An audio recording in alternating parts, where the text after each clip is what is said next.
Merci, Monsieur le Président. Ma question s'adresse à Madame la ministre de la Transition écologique. L'océan, plus de 2 tiers de la surface du globe, a longtemps été considéré comme inaltérable et inépuisable. Nous pensions que cet espace était trop grand et ses ressources trop nombreuses pour souffrir les entreprises humaines. Pollution marine, pollution plastique, réchauffement, acidification et montée des eaux, surexploitation, exploitation illégale de ces ressources, l'état du monde et de son océan nous impose d'agir aujourd'hui. Cette action doit être celle de la communauté internationale tout entière, rassemblée autour d'une même ambition, partageant les mêmes constats, parlant le même langage. Cette année 2022 est une année décisive pour la protection de l'océan, pour reprendre les mots de l'envoyé spécial de l'ONU, Peter Thompson. L'Assemblée nationale a exprimé cette volonté d'agir résolument et collectivement en faveur des écosystèmes marins, grands régulateurs du climat, à travers le vote à l'unanimité de 2 résolutions. La première, portée par Maïna Sage et moi-même, appelle à la réussite de la négociation dite BBNJ, qui doit notamment permettre de mieux protéger la haute mer par la création d'aires protégées et l'encadrement des activités économiques. La seconde, défendue par mon collègue du MoDem Philippe Bolo, appelle à l'établissement d'un traité contre la pollution plastique, facteur d'érosion de la biodiversité. Un cadre international est ici nécessaire. S'il vous plaît, un peu de calme. On écoute M. Pain et lui seul.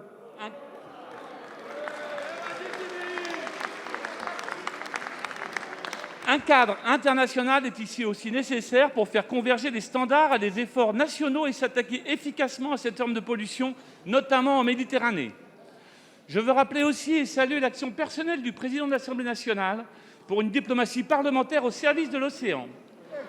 Alors, Madame la ministre, à la veille du One Ocean Summit de Brest et au début d'une année décisive pour l'océan où se succéderont les rendez-vous internationaux, je veux vous redire le soutien de la représentation nationale et notre unité totale pour faire avancer la cause de l'océan à l'international.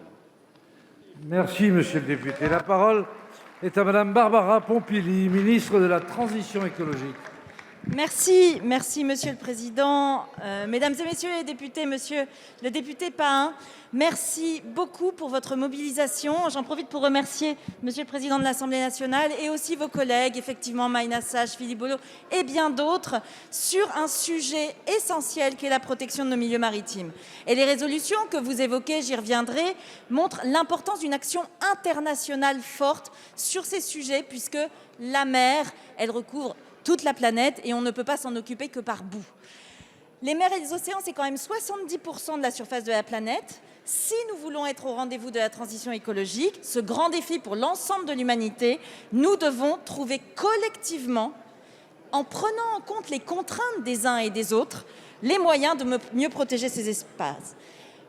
Moi, je souligne aussi l'action du président de la République en la matière, sur une action internationale sur l'environnement. Il faut se souvenir que l'année dernière, en 2021, alors que nous étions en pleine crise Covid, nous avons organisé en France 2 événements internationaux cruciaux pour la biodiversité. Je pense au One Planet Summit à Paris et au congrès de l'UICN à Marseille, qui ont à chaque fois permis des avancées très importantes, comme sur la lutte contre la désertification au Sahel ou sur la protection de la Méditerranée. Le président a donc souhaité un temps dédié pour donner un coup d'accélérateur au sujet que vous avez évoqué. Il s'agit du One Ocean Summit qui s'ouvre demain et qui a lieu pendant la présidence française de l'Union européenne. Nous avons quelques objectifs concrets: renforcer le réseau mondial d'aires protégées, notamment d'aires marines protégées dans les zones les plus sensibles, augmenter le nombre de pays prêts à s'engager pour placer 30% de leur territoire en espace protégé pour nourrir les négociations de la COP15, renforcer les instruments de lutte contre la pêche illicite qui fait de nombreux dégâts et lutter contre les pollutions, notamment plastiques, en soutenant effectivement l'ouverture des négociations pour un traité sur les plastiques. Voilà des sujets essentiels auxquels s'ajouteront les résolutions que vous avez adoptées et qui vont nous aider. Merci pour tout, monsieur le député. Merci, madame la ministre.